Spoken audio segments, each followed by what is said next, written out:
My Love of Life Energy is a podcast created by Anna Scott. Anna knows that every human being sees life uniquely.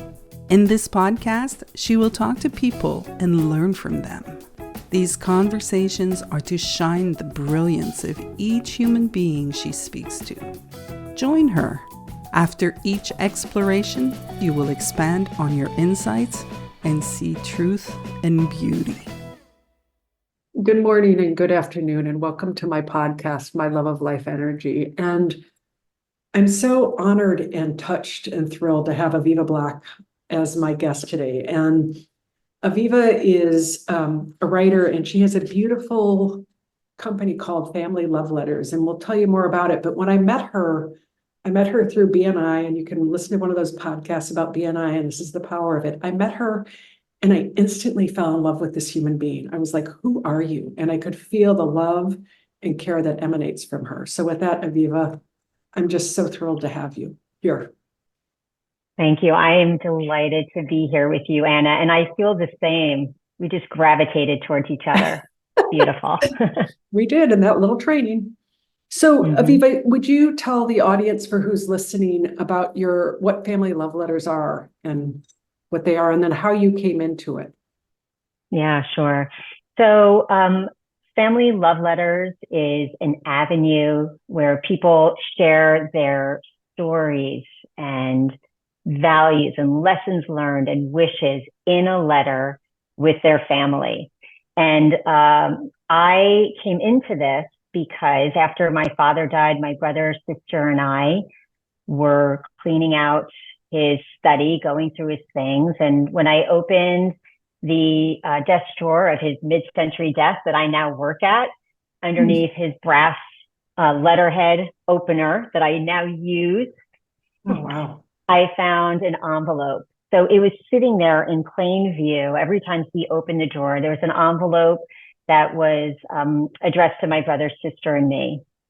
And so I pulled out the pages of this typed letter and read it aloud to my siblings. And as I did, this was a period of grief, but it was surreal also.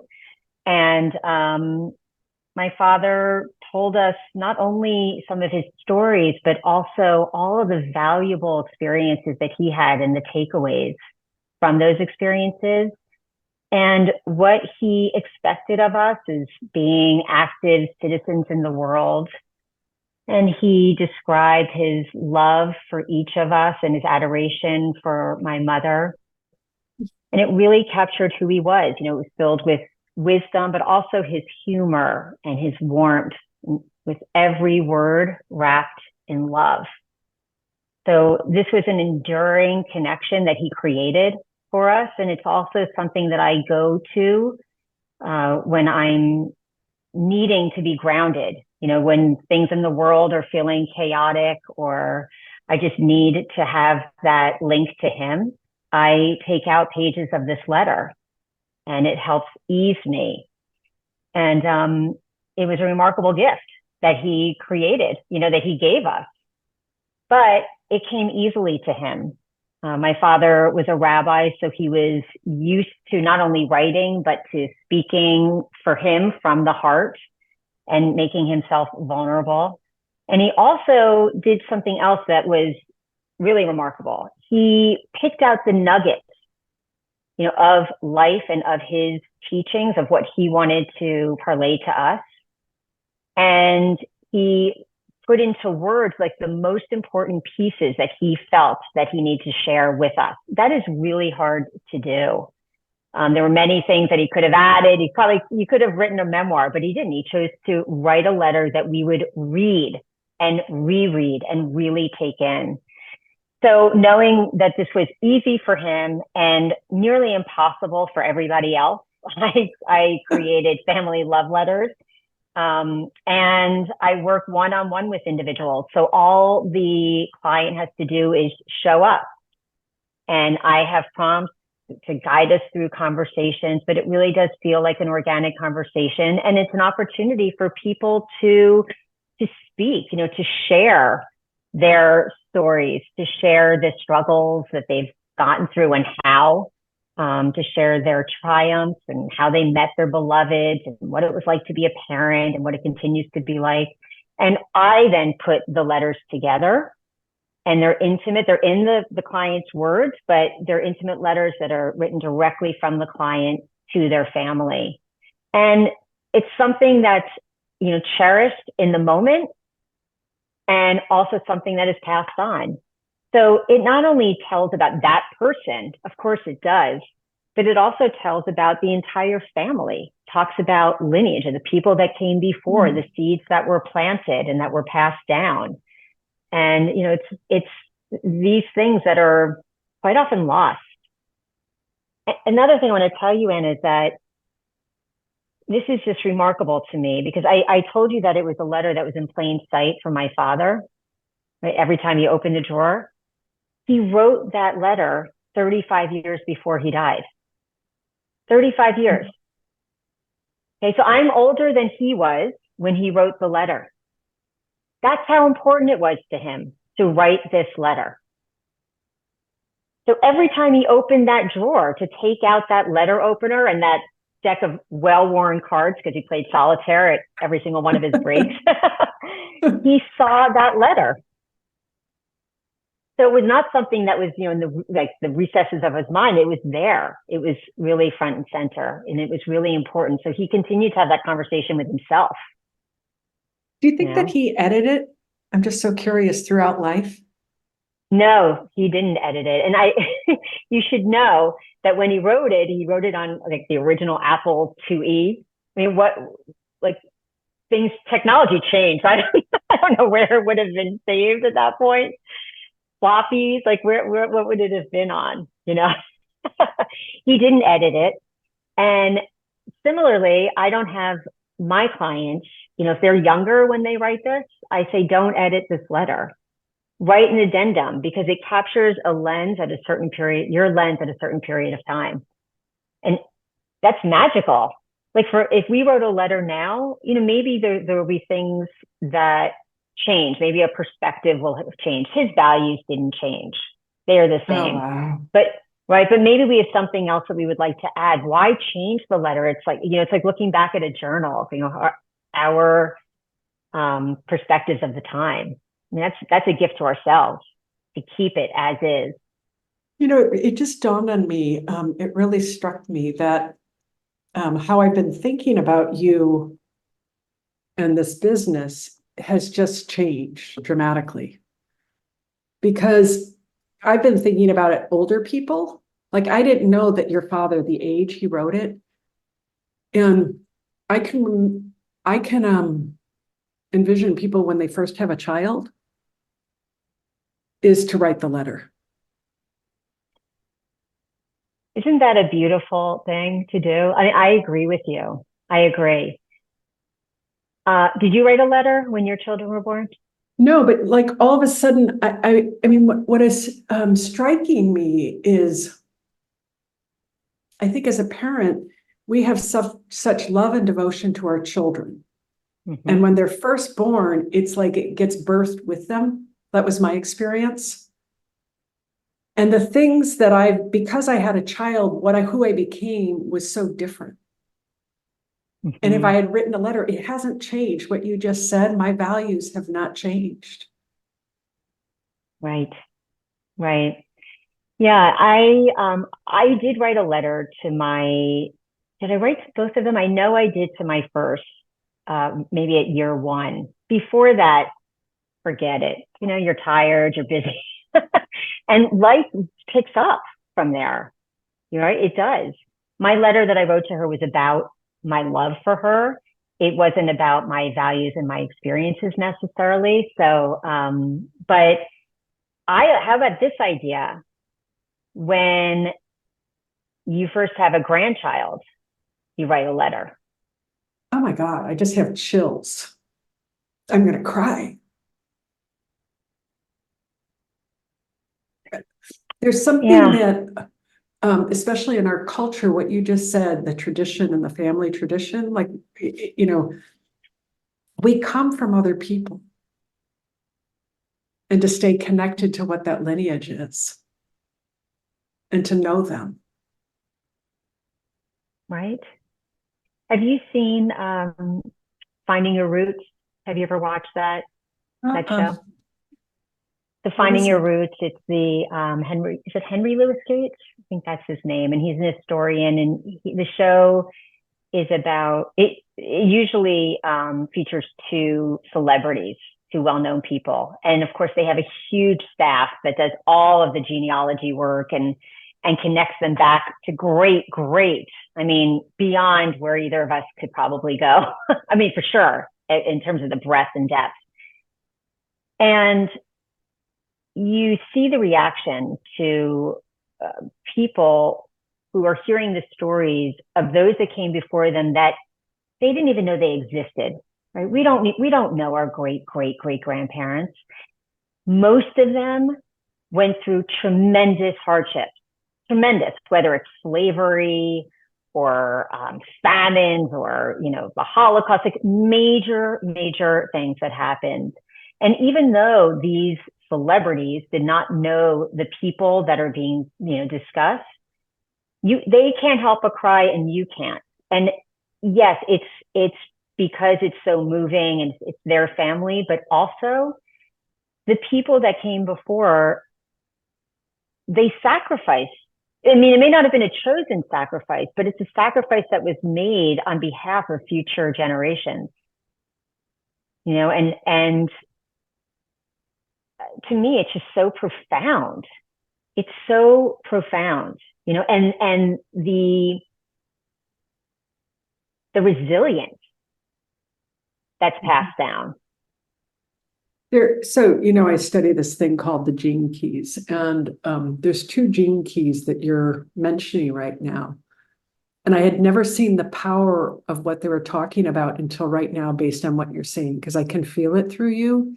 Mm-hmm. One is the first one is the 19th gene key, and it's about codependence to sensitivity to sacrifice. But it's saying that people in life came before us so that we could survive.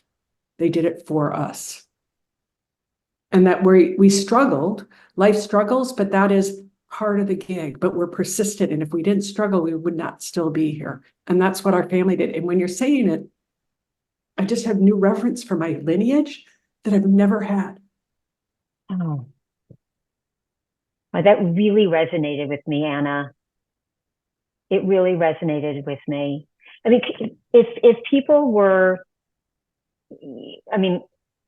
imagine someone's, grandparents were slaves who didn't know that the future would be any different, and they still wanted to survive. They grew their families. They survived for the potential unknown future. We don't know who's coming after us or what it's going to be like. We don't. But to think that your father, whoever he was as a soul or a being, cared so much that he understood it. Like, I can imagine your grandchildren are going to read these letters. Absolutely. Yeah. And I worked with my mother on her letter during COVID. Oh, you did? And I did. Yeah. Yeah. And it was right in the beginning, like maybe May 2020. So we were not together. She couldn't be part of our pod because we had teens. And she's elderly, an elder person. And we worked by phone. To hear her tell stories about being in camp as a counselor and meeting my father or running from New Jersey, taking the train into New York for ballet classes or classes at Martha Graham, and she was transported. We can access those times if given the space. She literally became 18 years old again and 16. Her voice was light. And this was a very heavy time, in May 2020. It really is. And the so art funny, of, go ahead, I'm sorry. Go ahead. No, the art I was of just going to say, being able to speak this aloud, we can think back to our memories and smile, but we're rarely given an opportunity to fully share different accounts of our life. where someone asks who is genuinely interested. And I have to tell you that if I hadn't been working on this letter with my mother, I mean, you might say, well, haven't I heard these stories before? I mean, I've heard segments of them, but no, I mean, we're caught up in our own dynamic and in our own lives typically. So this was time that was carved out specifically for these conversations. So I was able to prompt her to retell these experiences, and how she felt at the time. And I could hear it in her voice. So it was a gift to her and to me, really, for both of us. This is what's so interesting. So there's another gene key, because everything's gene key. And I just feeling what you're doing, and it's the 13th, and it's about empathy, and it's about listening. And it's like you create a space, and I hadn't seen this with your letters. Like I'm going to become your best salesperson on this whole thing, because I love it so much. Is that you're listening her into well-being. She's becoming alive and feeling it, and it's becoming alive in her all over again. I was like, oh, it's great for the kids. I didn't see the power of the gift to the human being who gets to tell the story. That's my point. Yeah. I mean, this is why the primary reason why adult children gift this to their parents or their parents. It's for the experience. It's a therapeutic experience. And, I work with people who in the beginning say, I don't know what I'm going to say. I just lived a normal life, nothing extraordinary. What do I have to pass on? And when they hear, the last part of the process is I read the letter aloud to the client. We sit on the phone and I say, just sit back, be comfortable. And I do that because if I were just to send the letter, they would take out the red pen, and say, no, this has changed. I just want them to take in all that they've shared. I mean, that they've poured into the letter. And after I finish with the love mom, the send off for the letter, there's always a pause. And then, wow, that sounds like me. I know I said all that, but I cannot believe it. So it's not only a chance for them to express themselves, but also to see that they have lived a full life, that they're relevant still. Because this was gifted to them, they know that the person and the family cares. And they're relevant. They can see it. They heard it. That, they've made a major contribution, even for people who, we're not Secretary of State. You don't have to be in a major position to have made a huge impact. So we do it in small and big ways. And it's completely clear in these letters. There's such an, what I'm feeling is such an honoring of their life with such dignity and grace. Yeah.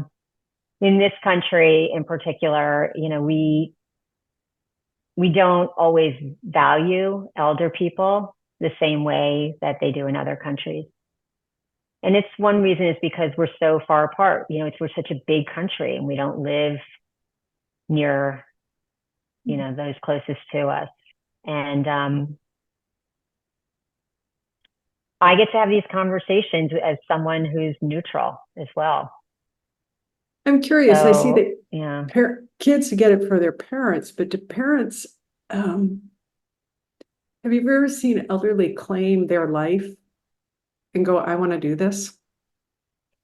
Yeah, I would say about 20% of my clients are the elder people themselves who come to me. But there are,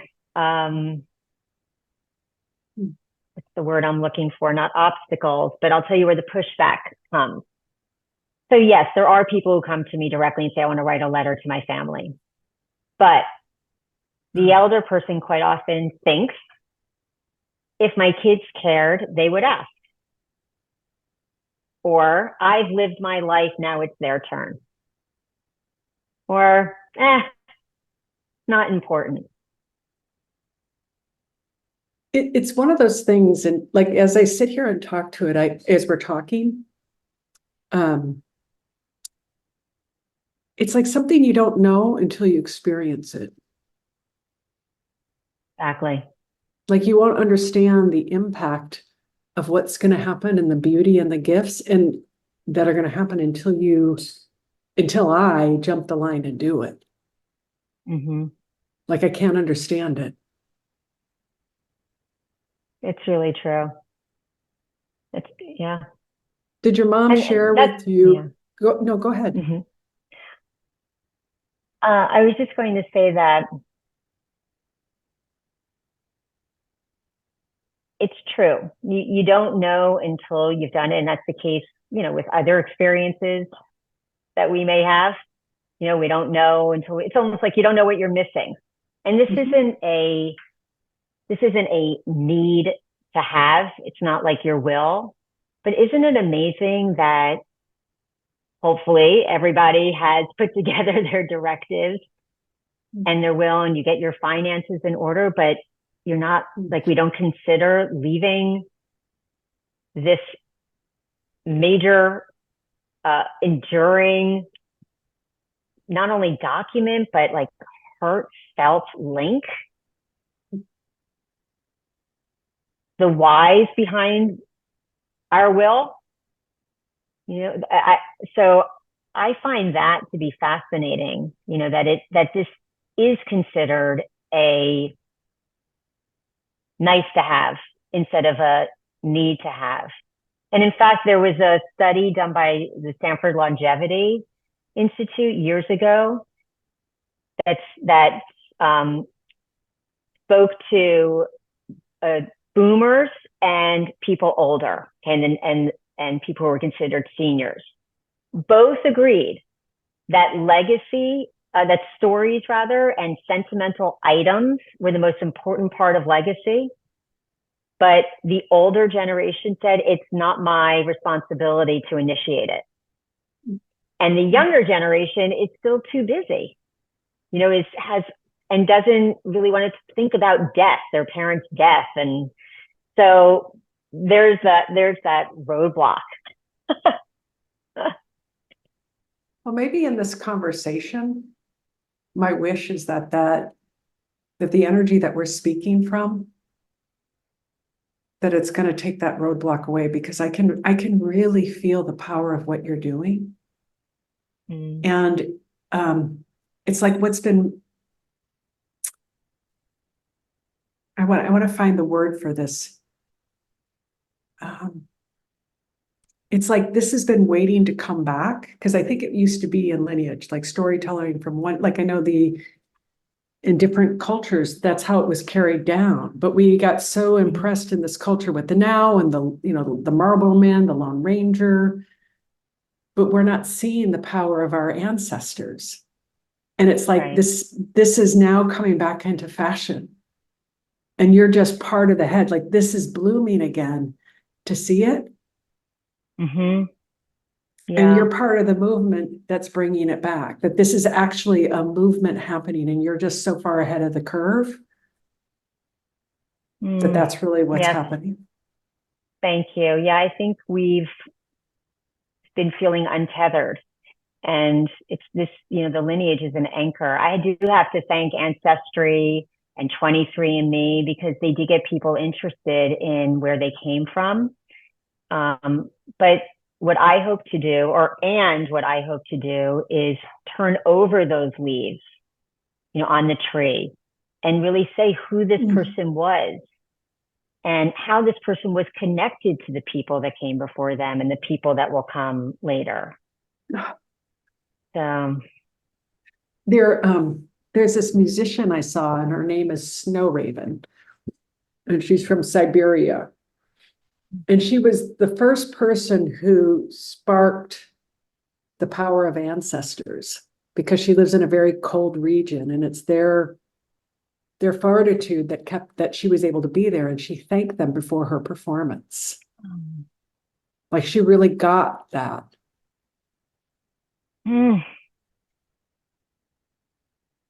why don't we all do that? Well, I think that that's what you're Every day. inviting us, but I think that that's what you're inviting us to do. I think I that that's what am. these letters are, is to remember Yeah. that we are, oh God, I just got something, I'm having the best time.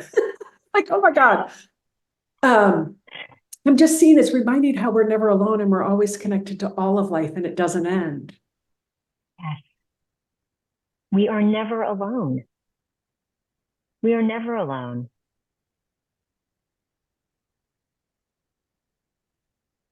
Mm, Your father understood that. yeah. There's a Jewish tradition called an ethical will that some of your listeners may know about. It's centuries old, and it was a way for people to tell their children and their family how they wanted to be buried, and what they expected of their children after they were gone. And it evolved over time. Like actually during the Holocaust, they found an ethical will on the inside of I don't think it was a synagogue, but it was a building where Jews had congregated, and there were two lines etched into the wall. And then the building was set on fire, so everyone perished who was inside.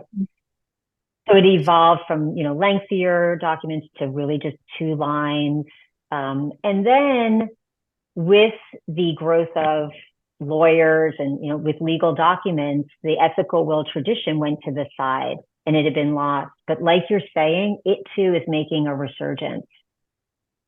So people are starting to come back to that and to realize that if we don't share from our perspective, I mean, if I go ahead and talk about my grandmother, it's from my perspective. It's not my grandmother speaking about herself, right? But we can start this new tradition where we speak about our relationship to those that came before us and to our own experiences and to what influenced us and how we then influence others. And we start that tradition and, we can build upon our family histories in a way that's beyond, a tree. And we can really see, right? When we can see the value of this great connection. One of the last questions I ask my clients is, what do you hope that the future generations, the people in your family that you're not going to meet, what do you hope that they know about your family? Not just about you, but about your family. Wouldn't you love to ask your great grandmother that question or your great grandfather that question? Aviva, I would have asked. I wish I could ask. So my father died when I was 2. I didn't know him. And the way my mother dealt with him was to never talk about him. And so here's this family that I know nothing about, like, because the pain was so great. So what I see, I just see the power of this gift. Thank you. I'm going to be your biggest fan. Well, I'm not going to be. I think I am since the day I met you. We ran out of time. We're running out of time. We're at the end of our time. We didn't run. I choose to end it at this time. So Aviva, this is all going to be on the link in the bio, but where do people find you if they want to hire you, whether you're a new mother, whether you're a grandparent, whether you're a child and want to get it for your parents, whether you're just by yourself and want to write a letter to some future that you don't know about? How do people find you? Oh, thank you. So my website is www.familyloveletters with an S, plural, familyloveletters.com. I'm also on Instagram and Facebook as Family Love Letters, and I would love to hear from people. And if you sign up for my mailing list, you'll hear some great stories and some wisdom from shared by clients. So, I'd love to be in conversation with anyone who's interested. Thank you. It's been an honor. Oh, thank you, Anna. Same here.